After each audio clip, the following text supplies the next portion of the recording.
함께 하실 하나님 말씀은 욥기 23장 8절에서 10절 말씀입니다.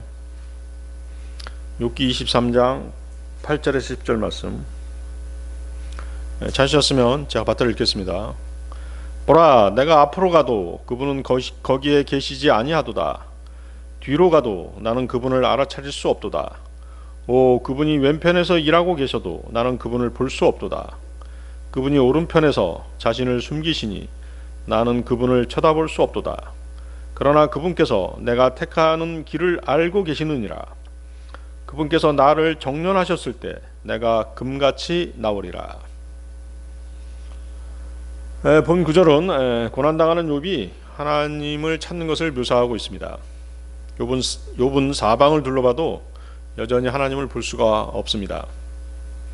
마태복음 5장 8절은 마음이 순수한 사람은 하나님을 볼 것이라고 말씀하셨는데 욥의 마음이 순수하지 못하기 때문일까요? 욥은 믿음을 연단받는 성도들을 예표하지만 한편으로 장차 대환란에 들어가서 정련되는 이스라엘을 예표하기도 합니다. 말라키 3장 2절에서 3절 말씀인데요. 그러나 그가 오는 날에 누가 건재할 수 있으랴.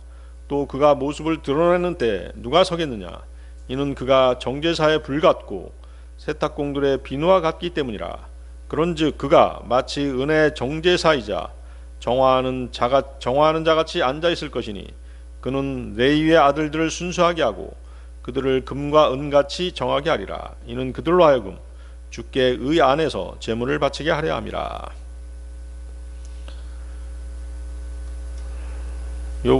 이스라엘은 마지막으로 대환란 때 정련받게 되는 것이죠. 그리고 2000년 전에 오셨던 주님이 자신들의 메시아라는 것을 깨닫고 주님을 영접하게 되는 것입니다. 욥은 고난 가운데서도 하나님의 주권, 공의, 신실하심에 대한 믿음을 거두지 않고 있습니다. 그러나 자신의 인내심을 초과한 극심한 고통과 슬픔은 그의 믿음에 균열이 생기고 있는 것은 분명한 사실입니다. 욥은 왜 하나님께서 나타나셔서 자신의 고난에 대한 해결책을 제시해 주시지 않는지 이해할 수가 없었습니다.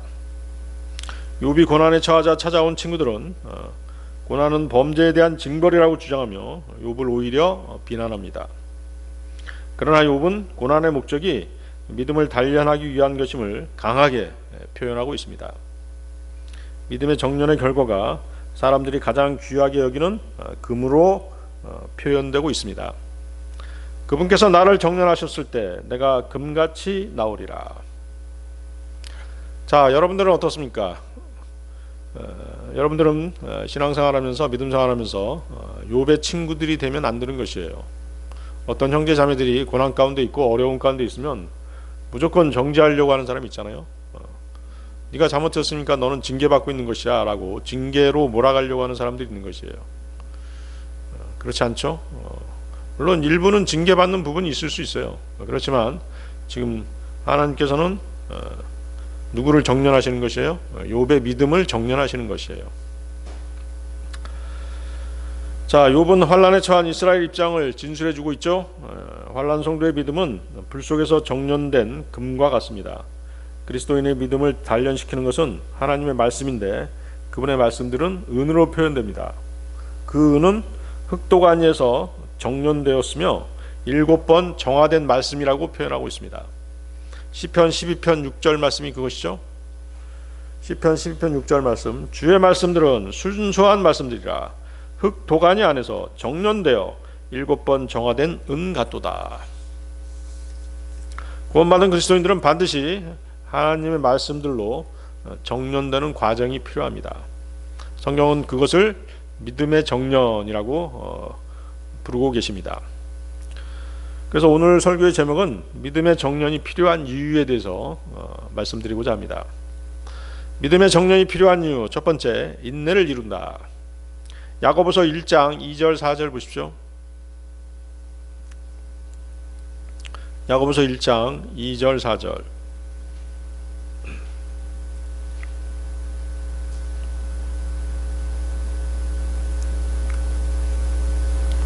나의 형제들아, 너희가 갖가지 시험들에 빠질 때면 그것을 모두 즐거움으로 여기라. 이는 너희의 믿음의 시련이 인내를 이룬다는 이것을 알기 때문이라. 그러나 인내가 그녀의 완전한 역사를 이루게 하라. 이는 너희가 완전해지고 빠짐없이 갖추어져 아무것도 부족하지 않게 하려 함이라. 자, 야고보서의 수신인은 1차적으로 이스라엘 12지파에 속한 유대인들이죠. 거기 그 야고보서 1장 1절을 보면 알 수 있습니다. 그렇지만 영적으로는 우리 거듭난 그리스도인들도 그 대상이 될 수 있는 것입니다. 거기 2절 보십시오. 너희가 갖가지 시험들에 빠질 때면 그것을 모두 즐거움으로 여기라. 시험에 빠질 때 그것을 기쁨으로 여기기는 사실 쉽지 않습니다. 시험에 빠지는 것, 영어로 뭐라고 되어 있습니까? fall into temptation이라고 되어 있죠. 유혹입니다. temptation. 시험은 유혹이란 말로 대체할 수 있다는 것이죠. 육신의 욕심에 끌리는 것이 유혹인 것입니다. 하나님의 말씀인 성경을 기준으로 올바른 영적 분별력을 갖추지 못했기 때문에 유혹에 넘어가는 것이죠. 성경 말씀이 아닌 사람들의 달콤한 말이나 세상 지혜에 귀를 기울이거나 어리석은 분노나 탐욕, 그리고 자신의 영광에 대한 자신이 영광받기 위한 그런 것들에 집착할 때 시험에 이끌려 들어가게 되는 것입니다. 결단코 이런 일들은 피해야 되겠죠. 또한 성경에도 없는 그럴듯한 비진리를 듣고 또 그것을 믿고 끌려가는 사람들이 있는데 이단에 빠지는 대부분의 사람들이 그런 경우입니다. 이단에 빠진 사람들이 정죄받는 이유가 성경 말씀을 더 찾아보지도 않고 또 공부하지도 않고 자기 욕심에 이끌려 그들을 쫓기 때문입니다. 하나님 말씀보다 자신의 육신을 만족시키는 무언가가 그곳에 있었기 때문에 이끌려 들어가 버린 것이죠. 디도서 3장 10절 11절 말씀인데요. 이단인 사람은 첫 번째와 두 번째 권고 후에 거절하라. 그러한 자는 진리에서 벗어나 타락하였고 죄를 지어 스스로에게 정죄받고 있음을 내가 알고 있기 때문이라. 그래서 자신의 욕망을 따르는 것은 진리를 따르는 것이 결코 될 수 없는 것입니다. 정죄의 대상이 되는 것이죠. 심판의 대상이 되는 것입니다. 믿음 생활을 하면서 본의 아니게 시험에 빠지는 수도 있고 주님의 사역을 열심히 내다 보면 또 시험에 빠지는 수도 있습니다. 하나님께서 어떤 목적을 가지고 의도적으로 그 사람을 고난 가운데 놓이게 하셔서 또 그 고난을 벗어나고자 타협함으로써 시험에 빠지는 수도 있습니다. 본문에서 야고보 사도가 말하고 있는 시험은 어떤 시험일까요? 그러면 그 시험은 주변 여건과 상황을 자신의 능력으로 마음대로 통제할 수 없는 경우에 불가피하게 빠지는 그런 시험에 대해서 지금 말씀하고 계신 것이에요. 욥이 빠졌던 시험도 바로 이런 것이었죠. 믿음의 연단을 받는 수많은 그리스도인들이 이런 시험에 빠지는 것입니다. 하나님께서 그 사람을 다루기 위해서 그런 시험으로 내모시는 것이죠. 그들이 당했던 시험은 마음대로 쉽게 피할 수 있는 시험이 아니었기에 자신들의 능력으로는 어떻게 제어할 방도가 없었던 것입니다. 하나님께서 풀어주시지 않으면 헤어나올 수 없는 그런 시험인 것이죠. 본인이 어떤 시험, 즉 유혹에 빠졌다라고 하는 생각이 든다면 세 가지 정도를 먼저 분석해 보셔야 됩니다. 그 시험이 어디서 온 것이냐는 것이죠. 하나님께서 내 믿음을 단련시키려고 주시는 시험인지, 아니면 마귀가 자신을 미끄러 넘어뜨리려고 하는 것인지, 아니면 단순히 내 욕심에 이끌린 것인지를 살펴보아야 된다는 것이죠. 그러나 어떤 시험이든지 간에 시험은 고통스러운 것입니다. 하나님의 말씀에 반하는 것들이기 때문인 것이죠. 그러나 야고보 사도는 이러한 시험에 빠졌을 때 그것을 고통으로 여기지 말고 도리어 기쁨으로 여기라고 충고합니다. 그리고 그 이유를 다음 3절에서 설명하고 있습니다. 3절 보십시오. 이는 너희의 믿음의 시련이 인내를 이룬다는 이것을 알기 때문이라. 자, 이러한 시험은 성도의 인내를 이루기 위해서 닥쳐온다는 것입니다. 하나님께서 주시는 시험이라면 오히려 분별하기가 쉽습니다. 육신적인 욕심이라든가 세상의 유혹에 이끌린 것이 아니라 전혀 본의 아니게 자신의 능력으로는 어떻게 손을 써볼 수 없는 상황으로 몰아치는 바람에 시련에 봉착하게 되었기 때문입니다. 이런 경우 하나님께서는 그 사람을 인내로 견디게 하신 후에 그 피할 길을 마련해 주시는 것입니다. 고린도전서 10장 13절이 그 말씀이죠. 사람에게 흔히 있는 그러한 시험 외에는 너희에게 닥친 시험이 전혀 없었느니라. 그러나 하나님께서는 신실하시니 너희가 능히 감당할 수 있는 것 이상으로 너희가 시험 받는 것을 허락하지 아니하시리라. 그러나 너희가 그것을 능히 감당할 수 있도록 시험과 더불어 빠져나올 길도 마련하시리라. 대표적인 예가 아브라함의 경우가 있습니다. 사랑하는 아들 이삭을 하나님께 번제로 바치라고 하는 것이 하나님의 시험이었죠. 이런 하나님의 시험은 아브라함을 넘어뜨리기 위한 것이 아니라 믿음을 성장시키고 복을 주시기 위함이었습니다. 창세기 22장 9절에서 13절 말씀입니다. 창세기 22장 9절에서 13절 말씀. 그리고 그들이 하나님께서 그에게 알려주신 곳에 도착하였더라. 그러자 아브라함이 거기서 제단을 쌓고 가지런히 장작을 올렸으니 자기 아들 이삭을 결박하고 그를 제단 위에 있는 장작 위에 올려 놓았더라. 그리고 나서 아브라함이 자기 손을 뻗어서 자기 아들을 살해하려고 단도를 잡았더라. 그런데 주의 천사가 하늘에서 그를 불러 말하기를 아브라함아 아브라함아 하였으니 그가 말하기를 제가 여기 있나이다 하였더라. 그러자 그가 말하기를 그 소년에게 너의 손을 대지 말고 너는 그에게 아무것도 하지 말라. 이는 내가 너의 아들 곧 너의 독자를 나로부터 아껴두지 아니하였으므로 내가 하나님을 두려워하는 것을 이제 내가 알기 때문이라 하였더라. 이에 아브라함이 자신의 두 눈을 들어 보았더니 보라 그의 뒤에 순양 한 마리가 그의 뿔들이 덤불에 걸린 채 있었더라. 그리하여 아브라함이 가서 그 순양을 위하여 번제물로 자기 아들을 대신하여 그를 바쳤더라. 그렇죠? 하나님께서 아들 이삭 대신에 순양을 예비해 주셨죠. 피할 길을 마련해 두신 것입니다. 실제로 아브라함이 하나님의 시험을 무사히 통과했을 때 하나님께서는 그분에 대한 아브라함의 믿음을 확실하게 인정하셨고 복을 주신 것입니다. 아브라함은 독자 이삭을 바치는 시험을 통과함으로써 믿음의 조상이라고 하는 큰 영예를 얻게 된 것입니다. 마귀가 가져오는 시험도 있습니다. 하나님의 시험이 그리스도인들의 믿음을 연단시키는 것이라면 마귀는 성도를 미끄러뜨리고 실족시키는 것입니다. 마귀의 시험이 하나님의 시험과 구별되는 것은 하나님의 시험은 악으로 성도들을 시험하지 않으신다는 것입니다. 야고보서 1장 13절 말씀이죠. 아무도 자신이 시험 당할 때 나는 하나님께 시험을 받는다라고 말하지 말라. 이는 하나님께서는 악으로 시험을 당할 수 없으시며 또한 그분께서 어떤 시험도 악으로 시험하지 아니하시기 때문이라. 아시겠죠? 여러분들이 그걸 구분할 수가 있는 것입니다. 자, 마귀의 시험이 있을 때 그 시험이 올 때는 마귀를 저항해서 싸워야 되겠죠? 그렇습니다. 야고보서 4장 7절 말씀인데요. 그러므로 하나님께 스스로 복종하라. 마귀에게 저항하라. 그리하면 그가 너희에게서 도망하리라. 마귀에게 저항하기 전에 무엇을 먼저 해야 돼요? 하나님께 스스로 복종하는 게 중요하죠. 하나님의 말씀에 순종하는 게 먼저인 것입니다. 마귀는 주 예수님마저 시험했던 그런 존재입니다. 주님은 그때 하나님의 말씀으로 마귀의 모든 유혹을 물리치셨던 것입니다. 에베소 6장 17절인데요. 그리고 구원의 투구와 성령의 검 곧 하나님의 말씀을 붙들라. 그리스도인의 유일한 공격력 무기는 하나님의 말씀이죠.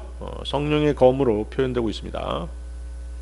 그래서 우리가 영의 양식으로 하나님의 말씀을 섭취하고 마음에 항상 간직해야 되는 이유가 바로 그것이에요. 영적 전쟁에서 승리하기 위해서이죠.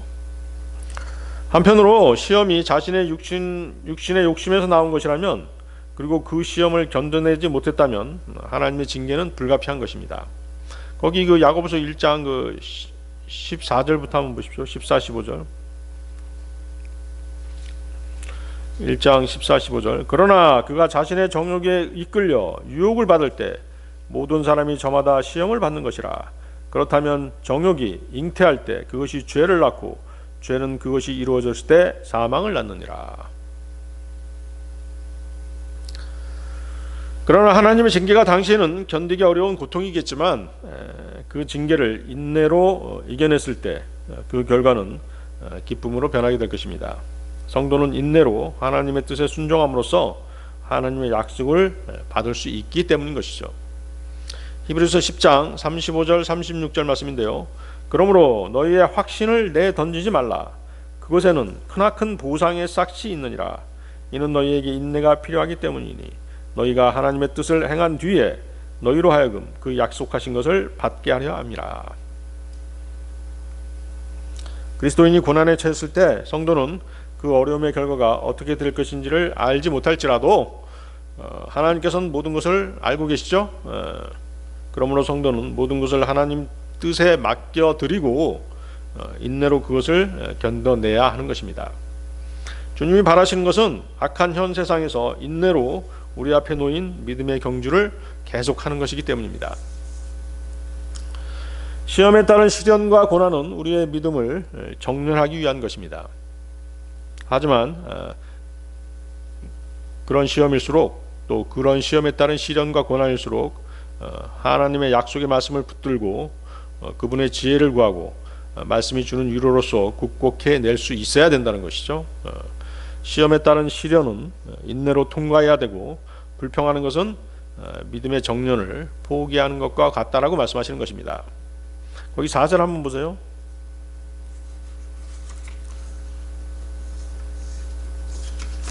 야고보서 1장 4절.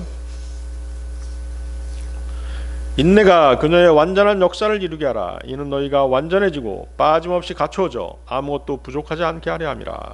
그렇죠? 하나님의 목적이죠. 고난과 시련 가운데 우리를 몰아넣는 하나님의 목적인 것입니다. 하나님의 뜻인 것입니다. 고난이 있어야 인내를 이룰 수 있습니다. 또한 인내는 주님의 다시 오심을 기다리는 소망과 연결되기 때문인 것이죠. 자, 여기 잡고 로마서 5장 한번 보세요. 로마서 5장 3절 4절 한번 보십시오.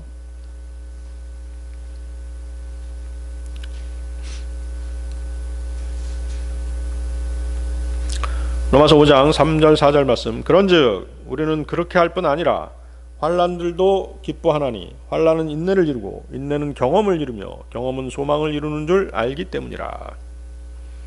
자, 환난은 인내를 이루고 환난이 계속되면 성도들은 지칠 수밖에 없습니다. 그러나 그리스도인은 하나님의 은혜 안에서 주 예수 그리스도의 재림을 기다리면서 그 소망 안에서 즐거워하는 사람이 그리스도인입니다. 자, 인내한다는 것은 길건 짧건 환난이 어느 정도 어느 기간 동안 계속된다는 것을 의미합니다. 문제가 금방 해결된다면 인내가 필요 없겠죠? 환난은 그 어려움에 있어서나 그 시간에 있어서도 견디기 어렵기 때문에 그렇기 때문에 환난인 것이에요. 그렇기 때문에 또 인내를 필요로 하는 것입니다. 물론 환난을 당하는 우리는 조급하지만 하나님께서는 절대 서두르시지 않으십니다. 가장 좋은 때에 가장 좋은 것을 주시기 위해서인 것이죠. 환난은 어떤 경우라도 연단을 요구합니다.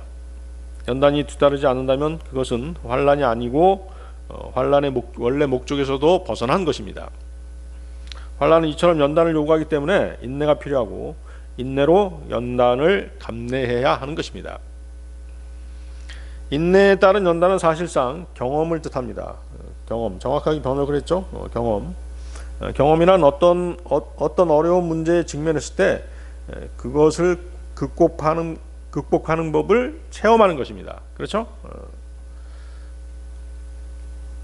그래서 거기 보세요. 인내는 경험을 이루며 말씀하시죠. 어떻게 체험하는 것입니까? 하나님의 말씀으로 체험하는 것이에요. 하나님 말씀이 자기 자신이 통과되도록 하나님의 말씀을 체험하는 것입니다. 사실은 좀 어려운 표현일 수도 있는데 사실은 우리가 이 환난을 극복하고 극복하는 걸 뭘로 극복하겠어요? 하나님의 약속을 믿고 순종했을 때 빨리 극복할 수 있는 것이거든요. 그러니까 그 말씀을 우리는 체험하는 것이에요. 경험하는 것이죠. 그렇죠? 환난 가운데 하나님의 말씀으로 지혜를 얻고 위로를 받으며 인내했을 때 그것이 소중한 경험이고 연단인 것입니다. 우리는 동일한 고난을 당하는 지체들에게 그 경험을 전해줄 수 있겠죠? 그렇습니다. 어떠한 어려운 문제에 직면하더라도 결코 좌절하지 않고 견뎌내면서 문제 해결을 위한 하나님의 손길을 기다리고 또 기도하면서 현명하게 대처하는 훈련을 쌓는 것, 이것이 소중한 경험이고 우리는 이것을 다른 지체들에게 전해줄 수 있는 것입니다. 믿음의 정련이 필요한 이유 두 번째, 의의 화평한 열매를 맺습니다. 의의 화평한 열매. 히브리서 12장 11, 13절 보십시오. 히브리서 12장 11, 13절.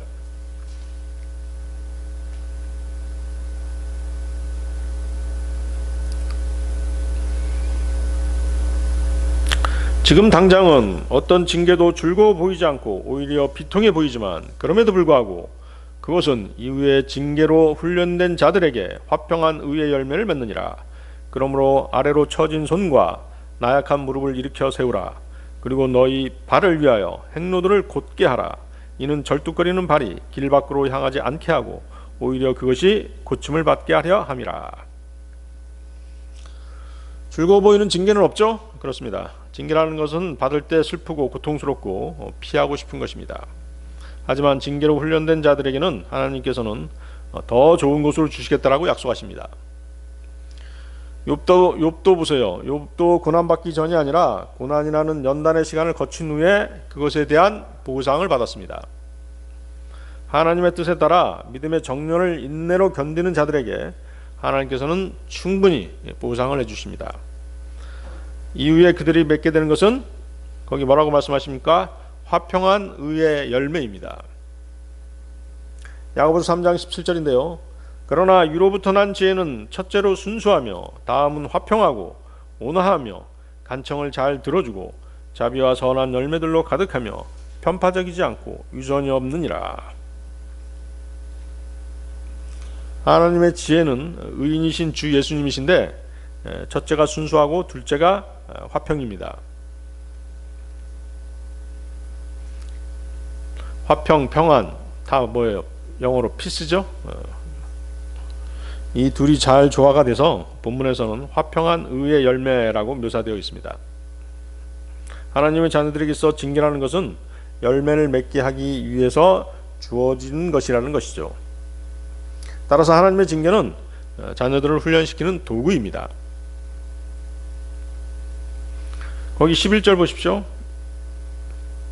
이후에 징계로 훈련된 자들, 지금 이런 표현이 있죠. 이후에 징계로 훈련된 자들, 바로 이것이 우리에게 인내를 요구하는 이유입니다. 고난받는 자가 모두 열매를 맺는 것이 아니고 또 하나님의 징계를 받는 모든 사람들이 그 대가로 보상을 얻는 것이 아니라 오직 징계로 훈련된 자들, 즉 모든 고난과 징계를 인내로 견딘 사람들만이 보상을 받도록 열매를 맺는다는 것이죠. 자, 이것은 모든 세대의 모든 성도들에게 동일하게 적용되는 영적인 원리인 것입니다. 그리스도인이 하나님의 징계를 잘 견뎌낸다면 그는 정금같이 정련되어 나올 것입니다. 또한 그리스도인이 주님을 위해 고난을 받는다면 주님과 함께 다스리게 된다는 그런 약속도 주어져 있죠. 디모데후서 2장 12절인데요. 만일 우리가 고통을 견딘다면 우리 역시 그분과 함께 통치하리라. 만일 우리가 그분을 부인한다면 그분 역시 우리를 부인하시리라. 징계의 목적은 아주 분명합니다. 자녀들을 꾸짖으시고 책짓질 하시는 것이 그 하나면서 다른 하나는 믿음의 정련인 것이죠. 그리스도인들은 주님의 군사들입니다. 주님은 신약 성도들의 모임인 교회를 하나의 병영 캠프로 간주하셔서 그곳에서 훈련받게 하시는 것입니다. 그리스도의 몸인 교회 안으로 막 거듭난 자리 입소하면 그들은 훈련을 받아야 되는 것입니다. 기본 제식 훈련부터 시작해서 체력 단련 그리고 무기 다루는 법까지 배우게 되는 것입니다. 전혀 훈련되어 있지 않다면 영적 전쟁터에서 결코 싸울 수도 또 싸워보지도 못할 수도 있죠. 싸워보지도 못할 수도 있어요. 계속 패배만 할 수밖에 없는 그런 상황에 내몰릴 수도 있는 것입니다. 에베소 6장 12절 말씀인데요. 이는 우리가 살과 피를 대적하여 맞붙어 싸우는 것이 아니요 오직 정사들을 대적하고 권능들을 대적하며 이 세상 어둠의 주관자들을 대적하고 높은 곳들에 있는 영적 사악함을 대적하여 맞붙어 싸우기 때문이라. 그러나 그 훈련 과정은 쉽지가 않습니다. 훈련소에서는 온갖 억울하고 슬픈 일, 오해, 불신, 시기, 질투, 싸움 등 예기치 않았던 일, 예상치 않았던 일들이 많이 생기는 것입니다. 하나님의 말씀으로 인내하고 견뎌야 되는 것이죠. 그래서 교회 안에서 벌어지는 일들을 한번 생각해 보세요. 다 그런 일들이잖아요. 자신의 육신을 막 있는 그대로 다 드러냄으로써 형제 자매들을 막 슬프게 하는 것이죠. 상처를 주는 것입니다. 그러면서 막 떨어져 나가버리는 것이죠. 그 훈련받기를 거부하는 사람들이나 마찬가지인 것이죠. 디모데후서 2장 3절 4절 말씀입니다. 그러므로 너는 예수 그리스도의 훌륭한 근인으로서 어려움을 견뎌내라. 전쟁하는 사람은 아무도 이 세상에서 일어난 일들에 스스로 얽매이지 아니하나니 그가 자신을 군인으로 선택하신 분을 기쁘게 해드리려 함이라. 자, 이 말씀은 이제 꼭 목회자만 해당되는 것은 아니에요. 일반 우리 모든 그리스도인들은 다 주님의 군사들인 것이기 때문에 반드시 훈련 과정이 필요한 것입니다.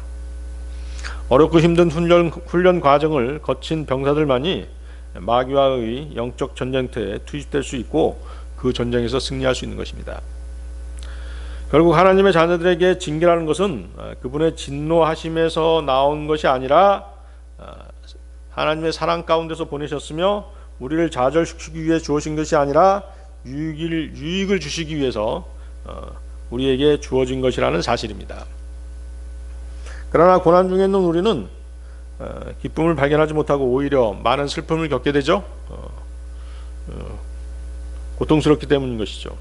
징계든 고난이든 고통스럽기 때문에 슬픔을 느낄 수밖에 없는 것입니다.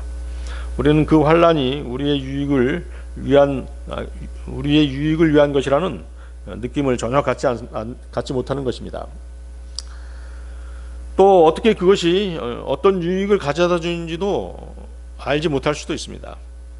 그러다 보니 많은 사람들이 훈련 중에 혹은 연단받는 중에 낙담하고 뒤로 물러나 버리는 것입니다. 히브리서 10장 38절입니다. 이제 의인은 믿음으로 말미암아 살리라. 그러나 어떤 사람이라도 뒤로 물러나면 내 혼이 그를 전혀 기뻐하지 아니하리라. 뒤로 물러나면 내 혼이 그를 전혀 기뻐하지 아니하리라. 하나님께서는 여러분을 훌륭한 주의 군사로 키우려고 하시는데 훈련받기를 거부하고 전쟁터에 투입되는 것을 무서워해서 뒤로 자꾸 물러선다면 그는 앞으로 받을 상과 왕관과 유업과 그런 모든 것들을 받지 못하게 되는 것입니다. 고난은 육신적인 안모로 볼 때는 결코 즐거워 보일 수가 없습니다. 하나님께서는 고난을 허용하시면서 고난 자체가 즐거울 것을 의도하시지 않으셨어요. 그렇죠? 만일 고난이 즐거워 보인다면 그 고난이 어떻게 징계일 수 있겠습니까? 육신적으로 고난은 항상 슬퍼 보입니다. 고난 가운데 있는 그리스도인들은 그 고난과 시련이 자기에게 어떤 유익을 줄 것인지에 대해서도 알 수 없습니다. 만일 그리스도인이 그것을 알 수만 있었다면 기꺼이 즐거운 마음으로 고난에 동참했을 것입니다. 그러기에 우리는 믿음으로 행해야 되고 보는 것으로 행하지 말아야 된다는 것이죠. 성도는 자신에게 닥친 그 시련의 의미와 그 고난을 통해서 자신에게 전하시고자 하는 주님의 뜻을 알게 해달라고 기도하고 간구해야 되는 것입니다. 원인이 있어야 결과도 있는 것이죠. 사무엘하 21장 1절인데요. 사무엘하 21장 1절. 그 후에 다윗의 날들에 해를 거듭하여 3년 동안 한 기근이 있었으니 다윗이 주께 여쭈었더라. 그런즉 주께서 이같이 대답하셨더라. 그것은 사울로 인한 것이요 피비린내 나는 그의 집으로 인한 것이니 그가 기브온족들을 살해하였기 때문이라. 다윗의 통치 기간에 그 3년 기근이 있었다는 것이죠. 다윗은 현명한 왕이었지만 3년이라는 고통의 시간이 흐른 뒤에야 비로소 주님께 그 이유를 여쭤본 것입니다. 그래서 그리스도인은 항상 깨어 있어야 된다는 것이죠. 어려운 일이 닥치면 정직하게 자기 자신을 돌아보고 부지런히 자신의 길을 살펴서 하나님께서 무엇 때문에 진노하셨는지, 무엇 때문에 자신을 이 고난 가운데로 몰아넣으셨는지를 그 하나님의 뜻을 알 수 있는 지혜를 주시도록 기도해야 되는 것입니다. 그래서 자신을 살피면서 내가 누굴 용서하지 못한 적이 있었는지, 또 어떤 형제를 또 자매를 실족시킨 일이 있었는지, 또 형제 자매하고의 관계가 틀어진 적이 있었는지, 이런 것들을 우리는 점검해 볼 필요가 있는 것이에요. 그런 것들 때문에 징계가 오고 고난이 닥칠 수 있는 것입니다.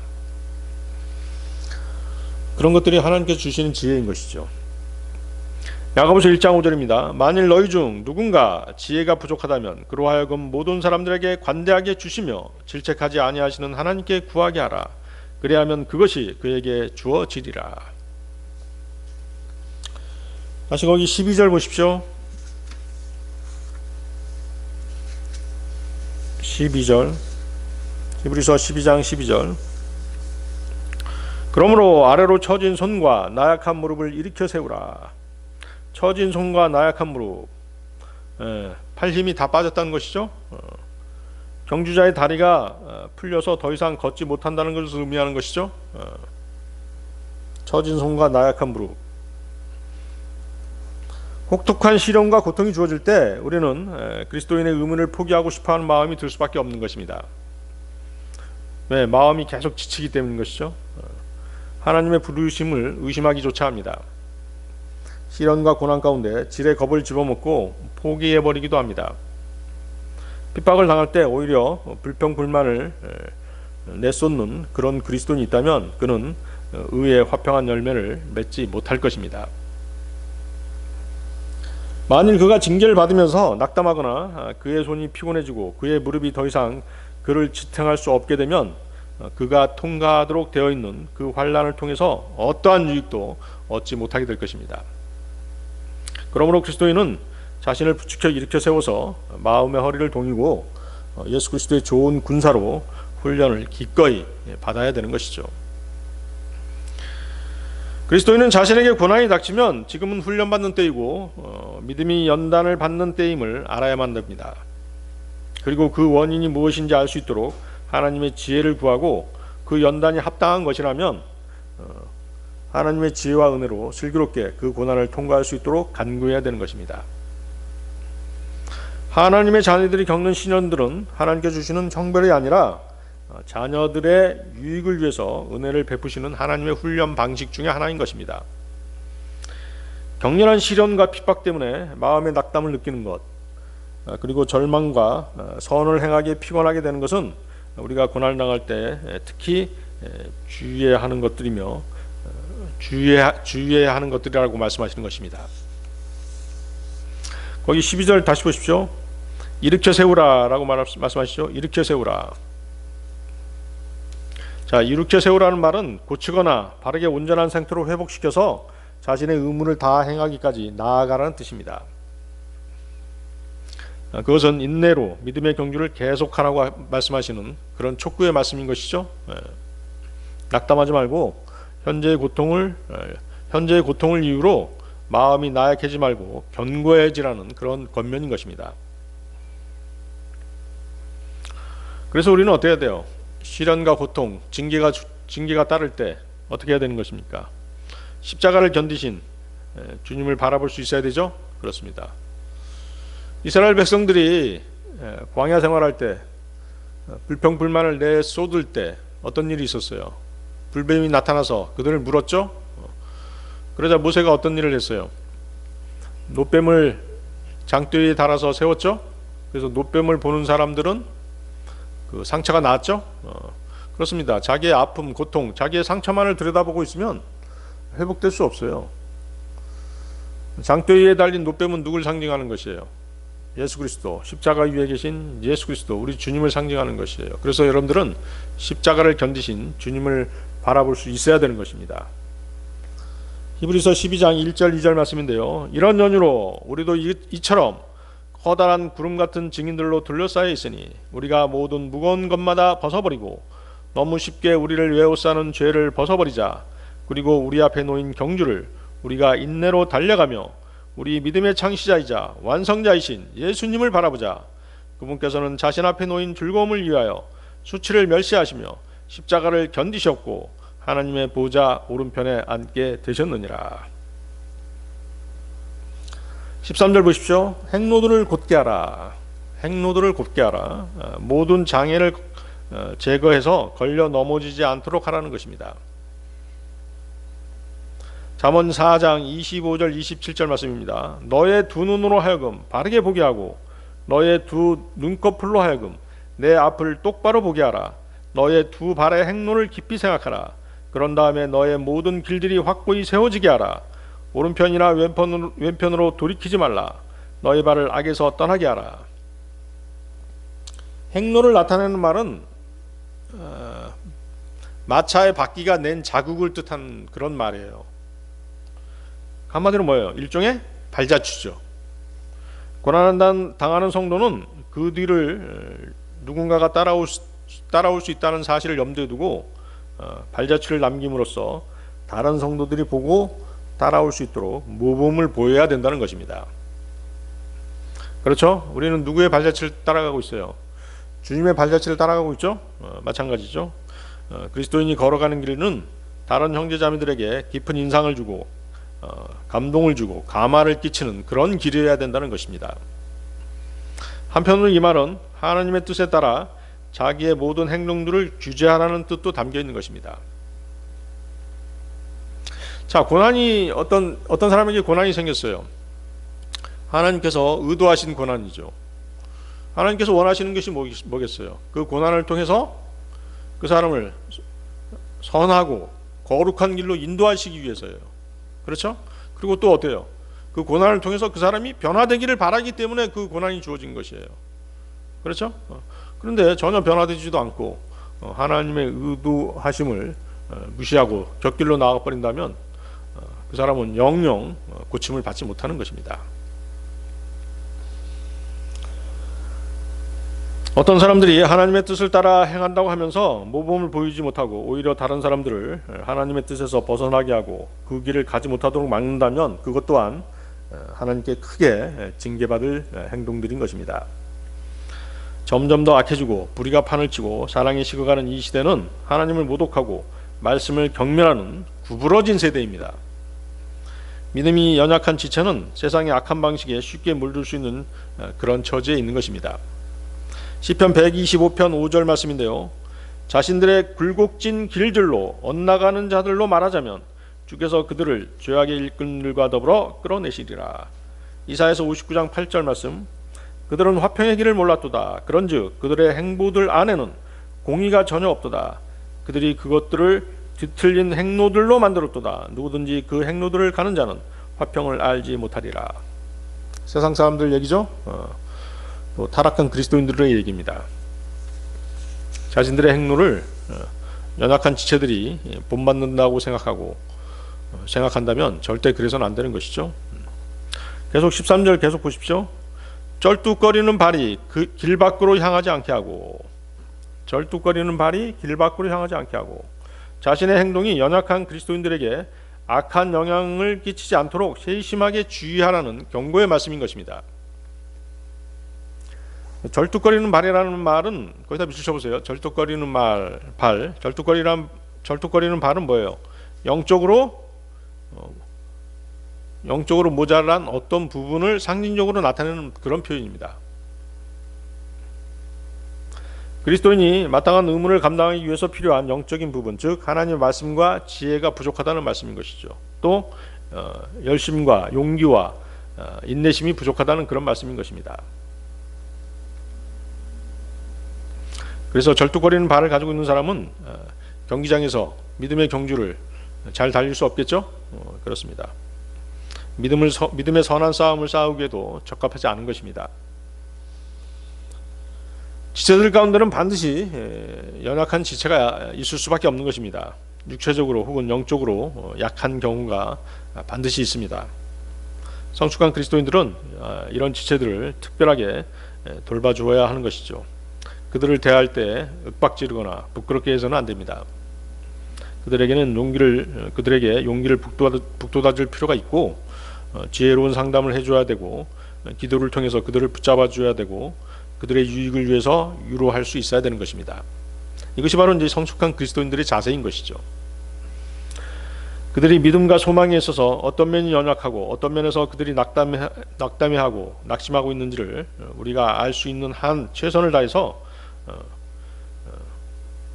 사랑을 가지고 주의 있게 보살펴 주어야 하는 것입니다. 아울러서 자신이 절뚝거리는 발, 즉 영적으로 완전하지 않으면서 성도들을 이끌려고 하다 보면 어떻겠습니까? 잘못된 길로 인도할 수밖에 없는 것이죠. 소경이 소경을 인도하면 둘 다 구덩이에 빠지는 것이에요. 자, 13절 계속 보십시오. 오히려 그것이 고침을 받게 하려 함이라.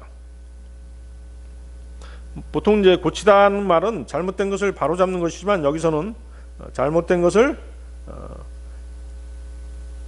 회복시켜 준다는 것을 의미해요. 아시겠죠? 거기서 고침을 받게 한다는 거.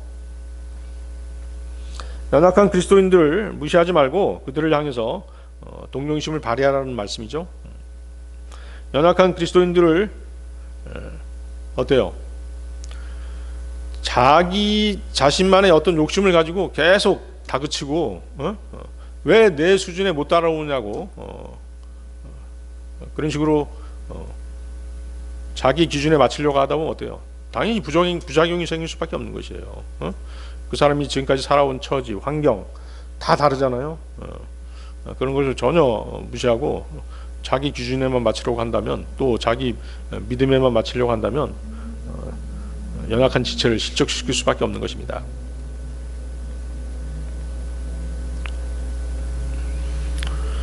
그래서 연약한 지체를 돌본다고 하는 것은 우리가 하나님께로부터 받은 은혜를 감사함으로 그들에게 다시 되돌려주는 것과 같은 것입니다. 갈라디아서 6장 1절에서 3절 말씀이죠.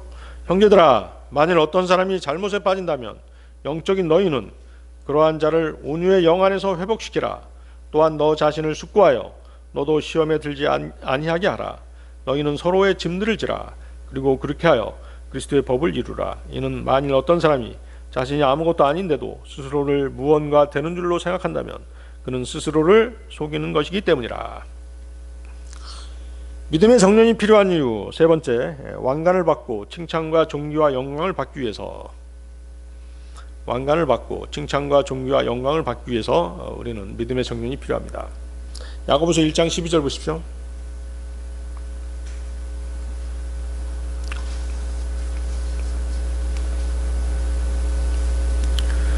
시험을 견디는 자는 복되도다. 이는 그가 시련을 받은 후에 주께서 그분을 사랑하는 자들에게 약속하신 생명의 왕관을 그가 받을 것이기 때문이라. 시험을 견디는 자는 어떤 자입니까? 믿음의 단련에 낙오되지 않고 합격한 성도를 말합니다. 자, 이런 성도가 받는 왕관이 생명의 왕관이죠. 시험은 시련과 고난으로 나타나기 때문에 이 시련과 고난을 거쳐야 시험에 합격하는 것입니다. 테스트에 합격하는 것이죠. 성도가 시련을 거쳐 시험을 참고 견뎌내는 것은 무엇 때문이겠어요? 주님을 사랑하는 마음이 있기 때문인 것이죠. 따라서 시험을 통과한 사람은 그가 주님을 사랑한다는 사실을 입증한 사람이라고 볼 수 있는 것이에요. 그렇기 때문에 주님께서 그에게 왕관을 수여하시는 것입니다. 그래서 주님께서 주시는 왕관이 뭐예요? 생명의 왕관이죠. 시험을 잘 통과한 사람. 우리가 구원받을 때 받은 영원한 생명은 상이 아니라 선물이었죠. 자신의 노력으로 얻은 게 아니었습니다. 반면에 상은 영원한 생명을 얻은 사람이 말씀에 순종하고 실행에 옮김으로써 그 보상으로 받는 것입니다. 영생을 소유한 그리스도인이 시험을 견뎌내면 생명의 왕관을 받습니다. 그래서 생명의 왕관은 순교하고도 관계가 있는데요. 꼭 순교한 성도들만 받는 것이 아니라는 것이죠. 갖가지 시험을 견뎌내는 이 시대의 모든 구원받은 그리스도인들도 생명의 왕관을 받을 수 있다는 것입니다. 그렇지만 어때요? 그리스도인은 특정한 행위에 대한 보상으로 어떤 상이 약속되어 있더라도 그 이후의 행실에 따라서 그 상을 놓칠 수도 있습니다. 이것이 영생이라는 선물과 보상의 차이점이죠. 그렇죠? 영생은 한 번 받은 구원은 어때요? 잃어버리지 않죠? 그렇지만 보상, 받기로 되어 있는 상은 잃어버릴 수 있는 것입니다. 요한 2서 1장 8절 말씀인데요. 우리 자신이 이룩해 놓은 그것들을 우리가 잃지 않고 오히려 우리가 온전한 보상을 받도록 너희 자신을 살펴보라. 잃어버릴 수 있다는 것이죠. 그래서 바울도 이런 얘기를 했어요. 바울은 매사에 절제한 성도가 받는 썩을 수 없는 왕관을 받지 못하게 되는 것을 자신이 버림을 받는 것으로 그렇게 묘사를 했었던 것입니다. 고린도전서 9장 25절 27절입니다. 고린도전서 9장 25절 27절 한번 찾아보세요. 고린도전서 9장 25절 27절. 바울만큼 이렇게 자기가 어떤 상을 못 받는 것에 대해서 안타까워한 사람도 없어요. 우리는 아무렇지도 않게 생각하잖아요. 그렇죠? 마치 초등학교 때 받았던 표창장처럼 그렇게 아무렇지도 않게 생각하고 있다가, 그렇죠? 초등학교 때 받은 표창장 어디 있는지도 모르잖아요. 그렇죠? 이사 올 때 버리기도 하고 쓰레기통에 들어갔는지 어디 들어갔는지 알 수가 없는 그런 표창장이잖아요. 세상이 주는 상은 그렇지만 하나님께로부터 받는 상, 주님으로 받는 상이라고 한다면 얼마나 놀라운 상입니까? 귀중한 상이죠. 소중한 것입니다. 근데 그 중에서 하나라도 못 받게 된다라고 한다면 바울 사도는 어떻게 생각한 것이에요? 자신이 버림받은 것이다 이렇게 생각한 것이에요. 자, 고린도전서 9장 25절 27절입니다.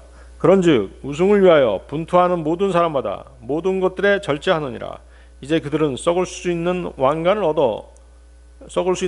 얻어내기 위해 그것을 행하나 우리는 썩을 수 없는 왕관을 얻어내기 위해 행하느니 그러므로 나도 그렇게 달리되 불확실하게 달리지 아니하노라.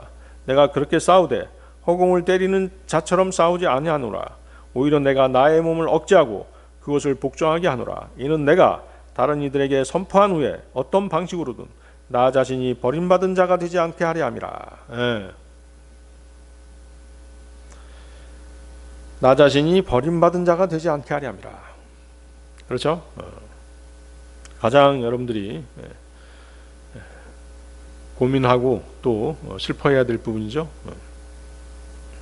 상을 타기 위해 모든 일에 자제하고 확고하게 행동하며 몸을 억제하는 가운데 복음을 전파하는 그리스도인들을 바울 사도는 상을 타기 위해 경기장에서 앞만 보고 끝까지 달리는 경주자로 표현하고 있는 것입니다. 바울은 썩을 수 없는 왕관을 바꾸자 육신적 욕망을 억제하고 복음 전파와 진리를 선포하는 일을 죽는 날까지 전념하겠다라고 자신의 각오를 우리에게 내보이고 있는 것입니다. 자, 이 썩을 수 없는 왕관을 받기 위해서는 얼마만큼이나 몸을 억제하고 복종해야 하는지 그 정도를 우리는 알 수 없습니다. 그 평가는 주님께서만 하실 것입니다.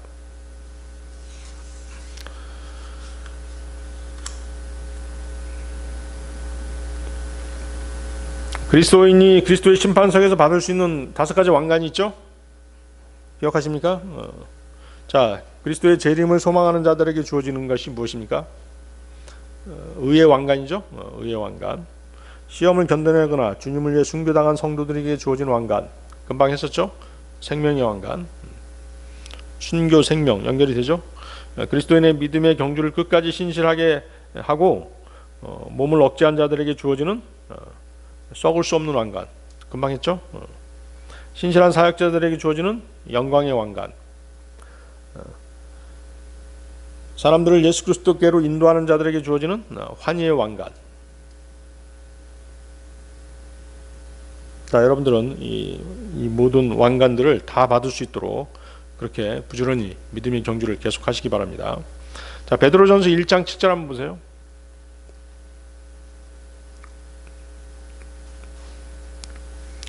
베드로전서 1장 7절.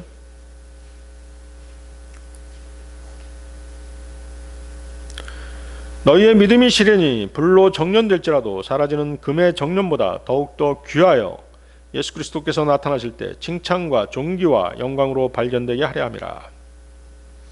구원받은 그리스도인이라면 누구나 믿음의 시련이 있기 마련이라는 것입니다. 어째서 그렇습니까? 본문은 예수 그리스도께서 나타나실 때 칭찬과 존귀와 영광으로 발견되게 하려 함이라고 그 이유를 말씀해 주고 계십니다. 그리스도인은 휴거되면 그리스도의 심판석 앞에 서게 되죠? 그렇습니다. 로마서 14장 10절인데요. 그러나 어찌하여 너는 너의 형제를 판단하느냐? 아니면 어찌하여 너는 너의 형제를 무가치하게 여기느냐? 이는 우리 모두가 그리스도의 심판석 앞에 설 것이기 때문이라. 형제들을 판단하고 형제들을 무시하는 그런 어쩌면 사소한 일일 수도 있는 그런 일들까지도 하나하나 다 뭐예요? 그리스도의 심판석에서 심판을 받는다는 것이에요. 에? 구원받은 이후 자신의 행한 것에 따라서 다 심판을 받게 되는 것입니다. 고린도후서 5장 10절 말씀인데요. 이는 우리 모두가 반드시 그리스도의 심판석 앞에 나타나야만 하기 때문이라. 이는 선이든 악이든 각자 자신이 행한 것에 따라 자기 몸 안에 이루어진 것들을 받게 하려 함이라. 그리스도인이 예수 그리스도의 기초 위에 쌓아 올린 것들, 즉 구원받은 이후 자신이 행한 모든 일들을 불로 시험받는 자리가 그리스도의 심판석입니다. 자신이 일한 것이 세운 그대로 있으면 상을 받을 것이고 그렇지 못하고 불타버리면 그는 큰 손해를 받는 것입니다. 큰 손해를 당하는 것이죠. 세상에서는 잃어버리면 또 다시 되찾을 수 있는 뭔가가 있을 수 있어요. 그렇지만 그리스도의 심판석은 또 다른 그리스도의 심판석이 있는 게 아니잖아요. 처음이자 마지막 심판석이 바로 그리스도의 심판석이에요. 그러니까 한 번 받은 상은 영원하고 또 잃어버린 상도 영원한 것이죠. 그러니까 큰 손해가 되는 것이죠. 고린도전서 3장 11절 15절 말씀입니다. 이는 놓여있는 기초 외에 다른 기초를 놓을 수 있는 사람은 아무도 없기 때문이라. 그 기초는 예수 그리스도시라. 이제 만일 어떤 사람이 이 기초 위에 금이나 은이나 보석들이나 목재나 건초나 그루터기로 건축한다면 모든 사람의 일이 저마다 명백하게 드러나게 되리라. 이는 그날이 그것을 분명하게 밝힐 것이기 때문이에요. 그것이 불에 의하여 드러나게 될 것이기 때문이라. 그런즉 그 불이 모든 사람의 일을 각각 그것이 어떤 종류인지 검사하리라. 만일 어떤 사람이 그 기초 위에 건축한 일이 건재하다면 그는 보상을 받으리라. 만일 어떤 사람이 일이 불타게 되면 그는 손실을 겪게 되리라. 그러나 자기 자신은 구원을 받으리라. 그럼에도 마치 불에 의하여 받은 것 같으리라. 구원받은 이후의 삶을 불태워 시험해 보았을 때 거기에 금은 보석이 남아 있다면 그것은 여러분이 지난날 모든 삶의 과정에서 하나님을 최우선의 자리에 놓고 모시고 섬기는 가운데 그분께 영광을 돌려드렸음을 입증하는 것입니다.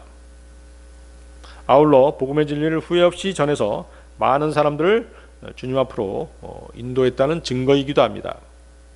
그리고 그런 성도들이라면 다른 지체들을 섬기는 일에도 게을리하지 않았을 것입니다. 그런 성도는 이 세상에 사는 동안 땅에다 보물을 쌓아두지 않고 하늘에다 보물을 쌓아두었음을 입증하게 되는 것입니다. 주님은 그에게 합당한 상을 내리실 것입니다. 그런데 이런 금은 보석으로 자신의 행실이 발견되고자 한다면 이 지상 삶을 사는 동안 믿음의 정련을 통해 땅의 것들이 아닌 위의 것들을 소망하는 삶을 살아야 된다는 것입니다. 그의 믿음은 그리스도의 심판석에 나아가기 전 이 지상에 사는 동안에 시험을 받게 되고 그 시험을 믿음으로 이겨내고 통과하게 될 때 그 믿음은 금보다도 더 귀하게 평가될 것이기 때문입니다. 아울러 그런 성도는 그리스도께서 나타나실 때 칭찬과 존귀와 영광을 받게 될 것이라고 베드로 사도는 말하고 있는 것입니다. 자, 오늘 설교의 결론입니다. 베드로 전서 4장 12, 13절 한번 보십시오.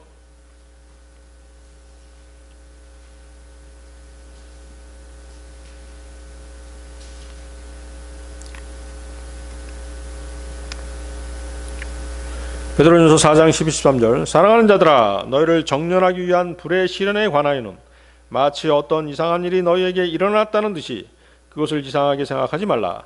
오히려 너희가 그리스도의 순환들의 동참자들이 되었다는 점에서 크게 기뻐하라. 이는 그분의 영광이 드러날 때 너희 또한 지극히 즐거움으로 반가워하게 하려는 것이라. 자, 베드로전서의 핵심 주제는 그리스도인들의 고난입니다. 그 고난은 때로는 불의 시련으로 나타나기 때문에 참으로 견뎌내기가 여간 어려운 게 아니라고 말씀하십니다. 하지만 이것은 보통의 고난이 아니라 그리스도의 고난에 참여하는 고난이라고 또 말씀하십니다. 그 궁극적인 목적은 어디까지나 연단을 통해서 순수한 믿음을 지킨 신실한 그리스도인으로서 주 예수 그리스도께서 영광 중에 다시 오실 때 큰 기쁨으로 즐거워하게 하려 함에 있습니다. 마냥 사는 것이 즐겁다면 주님 오시는 것도 어때요? 무덤덤하겠죠? 그렇죠? 또 고난과 시련이 있어야지 주님이 빨리 오셨으면 하는 그런 생각을 갖게 되는 것도 사실이잖아요. 어서 빨리 세상 끝났으면 좋겠어. 내가 이렇게 이 세상에서 고생하느니 빨리 주님 오셔서 모든 것이 다 정리정돈됐으면 좋겠어. 그 생각 같잖아요. 그렇죠?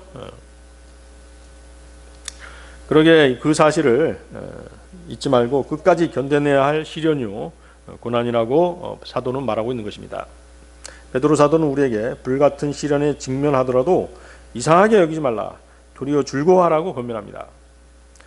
비록 고난에 처하더라도 그것이 그리스도인이기에 당하는 고난이라면 또 그것이 그리스도의 고난에 참여하는 것임을 안다면 기꺼이 견뎌낼 수 있을 것이며 더 나아가 예수 그리스도께서 영광 중에 다시 오실 때 우리가 큰 기쁨으로 즐거워하게 될 것을 고대하고 있다면 어떠한 고난과 시련이라도 참고 견뎌낼 수 있을 것이라는 귀한 말씀인 것입니다.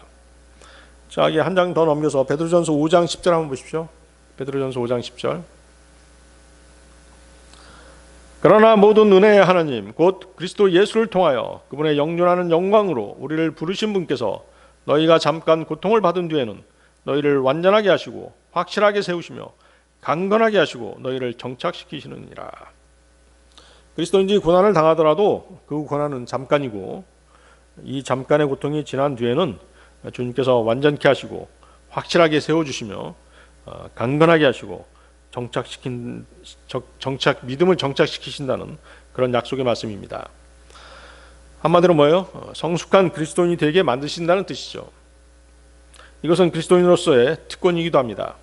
여러분이 거듭난 그리스도인으로서 하나님의 자녀이기 때문에 주 예수 그리스도 안에서 이러한 특권을 누릴 수 있는 것입니다. 이것이 바로 하나님의 참된 은혜인 것입니다. 다 같이 기도하시겠습니다.